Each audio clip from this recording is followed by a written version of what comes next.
Hi കൂട്ടുകാരെ, പുതിയൊരു വീഡിയോയിലേക്ക് എല്ലാവർക്കും സ്വാഗതം. അങ്ങനെ സീതമ്മയുടെ വീട്ടിലോട്ട് അലക്സ് ചെല്ലാണ് കേട്ടോ. എന്നാൽ സീതമ്മയുടെ ലുക്കൊക്കെ ആകെ മാറിയിരിക്കുന്നു. 50 ലക്ഷം റാണി കൊടുത്തതിൻ്റെ ആ ലുക്കൊക്കെ സീതമ്മക്ക് ആയിരിക്കുന്നു കേട്ടോ. നല്ല കൂളിങ്ങും നല്ല അടിപൊളി വീടും ഒക്കെ എടുത്താണ് സീതമ്മ താമസിക്കുന്നത്. അങ്ങനെ അലക്സിനെ കാണുമ്പോൾ സീതമ്മ നല്ല രീതിയിൽ തന്നെ സ്വീകരിക്കുകയാണ്. കാരണം റാണിയെ പോലെ ഒരു പെൺകുട്ടിയെ തൻ്റെ കൈക്കുള്ളിൽ കൊടുന്നു തന്നത് കൊണ്ടാണല്ലോ തനിക്ക് ഇന്നീ ജീവിതമുണ്ടായത് എന്ന ആ ഒരു നന്ദി അലക്സിനോട് കാണിക്കുന്നു കേട്ടോ. അങ്ങനെ അലക്സിനോട് പറയുന്നു, ഞാൻ എന്തായാലും എൻ്റെ മോള് തിരികെ വന്നു കഴിഞ്ഞാൽ നിൻ്റെ അടുത്ത് നിന്ന് മേടിച്ച പണം ഞാൻ എനിക്ക് തിരികെ തരാം എന്നുള്ള വാക്കുകളായിരിക്കും. അയ്യോ, എനിക്ക് പണമൊന്നും വേണ്ട, പണം വേണമെങ്കിൽ അങ്ങോട്ടേക്ക് തരാം, എനിക്ക് എൻ്റെ മോളെ ഒന്ന് കാണണം, ആ കുഞ്ഞിപ്പോൾ എങ്ങനെയാണെന്ന് അറിയണം, അതെന്തിനു വേണ്ടിയിട്ടാണ്, അതിൻ്റെ അമ്മക്ക് അതിനെ കാണണം എന്ന് പറയുമ്പോഴാട്ടോ റാണിയുടെ ഫോട്ടോ ഭിത്തിയിൽ ഒട്ടിച്ച് കാണുന്നതിനോട് കൂടി അലക്സ് ചോദിക്കും, ഇതാണോ ആ കുട്ടി എന്ന് പറയുമ്പോൾ ഇത് തന്നെയാണെന്ന് പറയണേ. എന്നാൽ ഈ കുട്ടിയുടെ ഫോട്ടോ ഇവിടെ വേറെയുണ്ടോ? ഉണ്ടല്ലോ എന്ന് പറഞ്ഞ് അങ്ങ് ഫോട്ടോ എടുത്ത് കൊടുക്കണം കേട്ടോ. ഇതേ സമയത്ത് എന്തിനാ എന്ന് പറയുമ്പോൾ അതിൻ്റെ അമ്മക്ക് കാണിച്ചു കൊടുക്കാനാണ്. ഈ ഒരു ലുക്കിൽ അതിൻ്റെ അമ്മ അതിനെ കാണുമ്പോൾ അതിന് അങ്ങനെയെങ്കിലും ഒരു സമാധാനം കിട്ടിക്കോട്ടെ എന്ന് കരുതിയിട്ടാണെന്ന് പറയുമ്പോൾ അതിനെന്താ, അത് തരാലോ, എന്നാൽ ഇനി റാണി വിളിക്കുമ്പോൾ വിവരങ്ങളെല്ലാം പറയണമെന്ന് പറഞ്ഞ് അവിടെ നിന്നും അങ്ങ് ഇറങ്ങാണ്. എന്നാൽ ഈ സമയം പേര് റാണിയാണെന്ന് അലക്സ് ചോദിച്ചു മനസ്സിലാക്കി. രൂപമാണെങ്കിലോ ഒരു ആൺകുട്ടിയുടെ വേഷത്തിലാണ് നടക്കുന്നത് എന്നും ഫോട്ടോയിലുണ്ടല്ലോ. പിന്നീട് അലക്സ് പറയും, ഞാൻ എന്തായാലും വരാം, ഞാൻ ഇനി റാണി വരികയാണെങ്കിൽ ഞങ്ങളെ കോണ്ടാക്ട് ചെയ്യണം എന്നൊക്കെ പറഞ്ഞിട്ടാണ് കേട്ടോ പോകുന്നത്.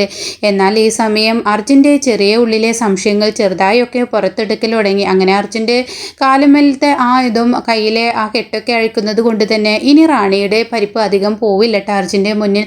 അതുകൊണ്ട് തന്നെ റാണി അർജുൻ്റെ അടുത്തോട്ട് കിടക്കാൻ വരികയാണ്. കിടക്കുന്ന സമയം റാണി പഴയതുപോലെ തന്നെ അർജുന് സുഖമില്ല എന്ന് പേര് പറഞ്ഞ് തറയിൽ കിടക്കാൻ ഒരുങ്ങുമ്പോൾ അർജുനല്ലേ ആള്. അർജുൻ പറയും, സമ്മതിക്കില്ല, പറ്റില്ല, നീ ഇനി അവിടെയുള്ള കിടത്തം നിർത്തിയേക്ക് എന്ന് റാണിയോട് പറയുമ്പോൾ റാണി പറയും, അതൊന്നും നടക്കില്ല, കാരണം ഞാനെന്നും ഇവിടെയാണല്ലോ കിടക്കാറ്, അജുവേട്ടന് സുഖമില്ലല്ലോ, അതുകൊണ്ട് ഇവിടെയാണല്ലോ കിടക്കാറ് എന്ന് അർജുനോട് പറയുമ്പോൾ അർജുൻ പറയും, എനിക്കിപ്പോൾ കാര്യമായ കുഴപ്പങ്ങളൊന്നുമില്ല, ചെറിയ മുറിവുകളൊക്കെ ഉള്ളൂ, അത് കുറച്ച് ദിവസം കൊണ്ട് ഉണങ്ങും, അതുകൊണ്ട് ഇനി മുതൽ ഇവിടെ കിടക്കണ്ട, നീ ഇവിടെ തന്നെ കിടന്നാൽ മതി എന്ന് പറയുമ്പോൾ ഈശ്വരാ, ഇയാൾ പെട്ടല്ലോ, ഓരോ ദിവസവും ഇയാളുടെ അടുത്തും കൊണ്ട് ഇരിക്കേണ്ടി വരുമല്ലോ, ഇനി ഞാനിപ്പോൾ എന്ത് ചെയ്യും എന്ന ഭാവത്തിൽ ചിന്തിക്കുകയാണ് കേട്ടോ. എന്നാൽ ഈ സംസാര രീതി അവിടെ മധു കേൾക്കുന്നു. മധുവിന് ഇവരുടെ ഇടയിൽ എന്തോ ഉണ്ട്, പഴയതുപോലെയുള്ള സ്നേഹമല്ല, പഴയതുപോലെ ഇവർ ഒന്നിച്ചല്ല ജീവിക്കുന്നത്, അകന്നു തന്നെയാണ്. ഇത് അച്ചമ്മക്ക് മുന്നിൽ വെളിപ്പെടുത്തണം, ഈ സത്യം അമ്മയോട് പറയണം എന്നിങ്ങനെ മനസ്സിൽ തീരുമാനിക്കുകയാണ് കേട്ടോ.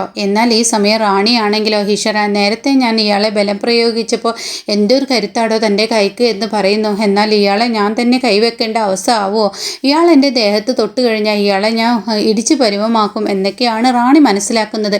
റാണിയാണെങ്കിലോ അർജുനെ ഒരു പുഴുവായിട്ടാണ് കണ്ടിട്ടുള്ളത്, തനിക്ക് എല്ലാവരെയും കീഴടക്കാൻ കഴിയുമെന്നൊരു തോന്നലാണ് റാണിക്ക്. പക്ഷേ റാണിക്ക് അർജുൻ്റെ കൈക്കരുത്ത് അറിയില്ലല്ലോ.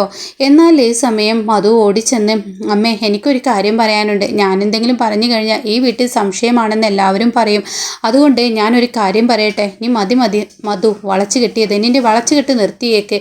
അല്ല അമ്മേ, ഞാൻ പറയുന്നത് പറഞ്ഞാൽ നിങ്ങൾ കുത്തിത്തിരിപ്പാ എന്ന് പറയുമോ? ഇല്ല, നീ പറഞ്ഞേക്ക് എന്ന് പറയുമ്പോൾ മാധുരിയമ്മ അങ്ങോട്ടേക്ക് വരാനേട്ടാ. അങ്ങനെ ഞാനൊരു കാര്യം പറയട്ടെ, അർജുൻ പൂജയും പഴയതുപോലെ സ്നേഹത്തിലല്ല കഴിയുന്നു എന്ന് തോന്നുന്നു. അപ്പോഴേക്കും മാധുരി പറയും, എന്തിനാ മധു വെറുതെ അവർക്കിടയിൽ ഒരു വിള്ളൽ ഉണ്ടാക്കുന്നത്?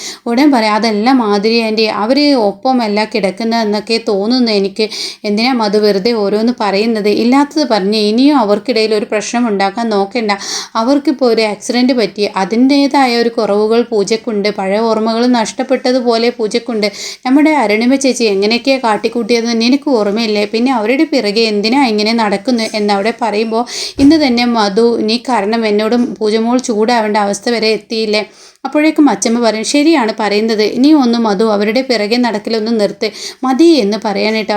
എന്നാൽ ഈ സമയം പൂജയാണ് കാണിക്കുന്നത്. പൂജയ്ക്ക് ഓർമ്മകളൊന്നുമില്ല, താൻ എന്ത് എന്നൊന്നും അറിയില്ല, അതുകൊണ്ട് തന്നെ പൂജയ്ക്ക് ഒരു സ്കാനിങ് വേണമെന്ന് ഡോക്ടർ ആവശ്യപ്പെടുന്നു. ഇതേ സമയം നഴ്സ് സ്കാനിങ് റൂമിലോട്ട് കൊണ്ടുപോകണം, താഴത്തെയാണ് സ്കാനിങ് റൂം എന്ന് പറയുന്നു. ഇതേ സമയം അഞ്ജനയാണെങ്കിലോ താഴത്ത് തന്നെയാണ് കിടക്കുന്നത്. അഞ്ജനയുടെ അടുത്തോട്ട് ഹേമചന്ദ്രൻ വരുമ്പോൾ ഹേമചന്ദ്രനോട് കുറച്ച് വാക്കുകളൊക്കെ ചോദിക്കുന്നത് കൊണ്ട് തന്നെ ഹേമചന്ദ്രൻ തൻ്റെ മക്കളെ, അതായത് അഞ്ജനയുടെ 2 മക്കളെയും പാഠം പഠിപ്പിക്കാൻ ഞാൻ റാണിയെ തൻ്റെ വീട്ടിലോട്ട് വിടുമെന്നൊക്കെ എപ്പിസോഡിൽ പറഞ്ഞിരുന്നല്ലോ. അപ്പോൾ ഇനിയിപ്പോൾ അതിൻ്റെ നേരെ ഓപ്പോസിറ്റാണ് വരാൻ പോകുന്നത്. അങ്ങനെ ഹേമചന്ദ്രൻ്റെ കണക്ക് കൂട്ടലുകളൊക്കെ തെറ്റാൻ പോവാണ് കേട്ടോ. എന്നാൽ ഈ സമയം പൂജയെ ഇങ്ങനെ സ്കാനിങ്ങിന് വേണ്ടിയിട്ട് റൂമിലോട്ട് കൊണ്ടുപോവാണ് കേട്ടോ. ഈ കൊണ്ടുപോകുന്ന സമയത്ത് സിസ്റ്റർക്ക് പെട്ടെന്നൊരു ഫോൺ കോൾ വരികയാണ്. അപ്പോൾ ഈ ഒരു സ്റ്റെയറിൻ്റെ മുകളിൽ ഇങ്ങനെ കുത്തനെയുള്ള ഒരു സ്റ്റെയറാണ്. അപ്പോൾ ഈ വീൽചെയറിൽ കൊണ്ടുപോരുന്നത് കൊണ്ട് തന്നെ ആ ഒരു സ്റ്റെയറിൻ്റെ മുകളിൽ നിന്ന് പെട്ടെന്ന് അങ്ങ് പിടിവിടുന്നത് കൊണ്ട് തന്നെ ഈ വീൽചെയർ ഉരുണ്ട് താഴോട്ട് പോവാണ് കേട്ടോ. എന്നാൽ ഈ സമയം പൂജക്കൊന്നും ശബ്ദിക്കാൻ പോലും കഴിയുന്നില്ല. തൻ്റെ ജീവ അപകടത്തിലാണെന്ന് മനസ്സിലാക്കുന്ന പൂജ പെട്ടെന്ന് ഇത് ആ ഹാൻഡ് റെയിൽ ഇങ്ങനെ പിടിക്കാൻ നോക്കുന്ന സമയത്ത് താഴെ അഞ്ജന നിൽക്കുന്നുണ്ടാവും കേട്ടോ. അഞ്ജനയെ സ്കാനിങ്ങിന് കൊണ്ടുപോകുന്ന സമയമാണ്. അഞ്ജനയെ സിസ്റ്റർ ഉന്തിക്കൊണ്ടുപോരുമ്പോഴാണ് പൂജയുടെ ഈ നിലവിളി കേൾക്കുന്നത്. പൂജ അങ്ങ് നിലവിളിക്കുമ്പോഴേക്കും സിസ്റ്റർ അപ്പോഴാണ് ശ്രദ്ധിക്കുന്നത്. എന്നാൽ അഞ്ജന ഇത് ശ്രദ്ധിക്കുകയാണ്. അങ്ങനെ ഈ വീൽചെയറിൽ പൂജ താഴത്തോട്ട് കുത്തനെ വീഴാൻ ഒരുങ്ങുമ്പോഴേക്കും അഞ്ജന ഓടിച്ചെന്ന് പൂജയെ രക്ഷപ്പെടുത്താണ്. പിന്നീട് അഞ്ജന നോക്കുമ്പോൾ കാണുന്ന കാഴ്ച ഫോട്ടോയിൽ കണ്ട തൻ്റെ മോള് അതേ രൂപം, അതേ സാരി, അതേ വേഷത്തിൽ തൻ്റെ മുന്നിലോട്ട് തൻ്റെ മോളെ എത്തിച്ചിരിക്കുന്നു. ദൈവമായി ാണ് എനിക്ക് സൂസൈഡ് ചെയ്യാൻ തോന്നിയത് എന്നിങ്ങനെ അഞ്ജന ചിന്തിക്കുന്നുണ്ട് കേട്ടോ. അങ്ങനെ പൂജയെ തന്നെ ഇങ്ങനെ നോക്കുകയാണ്. ഉടൻ തന്നെ അവിടോട്ട് അലക്സ് അപ്പോഴേക്കും കയറി വരികയാണ് കേട്ടോ.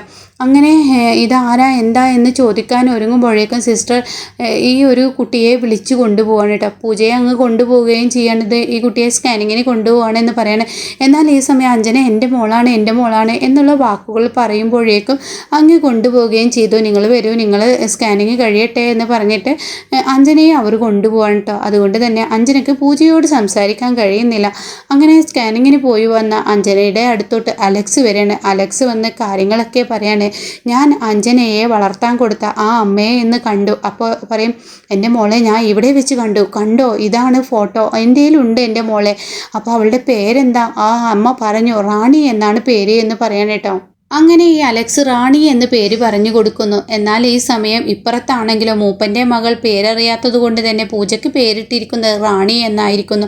അങ്ങനെ മൊത്തത്തിൽ അവിടെ ഒരു ആകെ കൂട്ടിക്കുഴച്ചും കൊണ്ട് പേരുകളെല്ലാം ഒന്നായി വരുന്നത് കൊണ്ട് തന്നെ അഞ്ജനയ്ക്ക് തൻ്റെ മകൾ ഇവളാണെന്നുള്ള ആ ഉറപ്പും കൂടിയും കിട്ടാൻ പോകുന്ന ആ ഒരു ഇതാണ് അലക്സ് കൊണ്ടുവന്ന് കൊടുത്തിരിക്കുന്നത് കേട്ടോ. അങ്ങനെ അലക്സ് റാണി എന്നാണ് പേര് എന്ന് പറയണേ. എന്നാൽ ഈ സമയം സിസ്റ്ററോട് വിവരങ്ങൾ അന്വേഷിക്കുകയാണ്.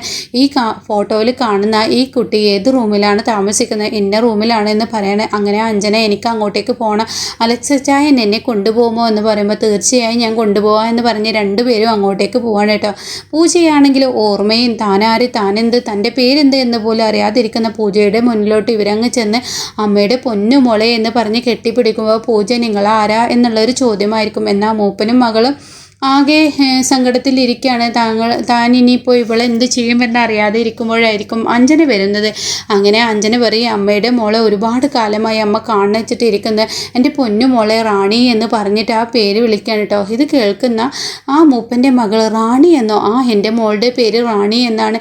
എൻ്റെ കുഞ്ഞിനെ നഷ്ടപ്പെട്ട വേദനയിൽ കഴിയുന്ന ഒരമ്മയാണെന്ന് പറയുമ്പോൾ ഉടൻ തന്നെ അവിടെ മൂപ്പൻ്റെ മകൾ ചോദിക്കും, ഞാൻ ഈ കുട്ടിയെ റാണി എന്നാണ് പേര് വിളിച്ചിരിക്കുന്നത്, ഇവളെൻ്റെ റാണി തന്നെയാണ് എന്ന് പറഞ്ഞിട്ട് അങ്ങനെ എല്ലാം കൊണ്ടും ഒന്ന് ചേരുകയാണ് കേട്ടോ. അങ്ങനെ അഞ്ജനയുടെ കൈകളിൽ അഞ്ജനയും പൂജയും കൂടി ഒരുമിച്ച് ചേരുന്നു.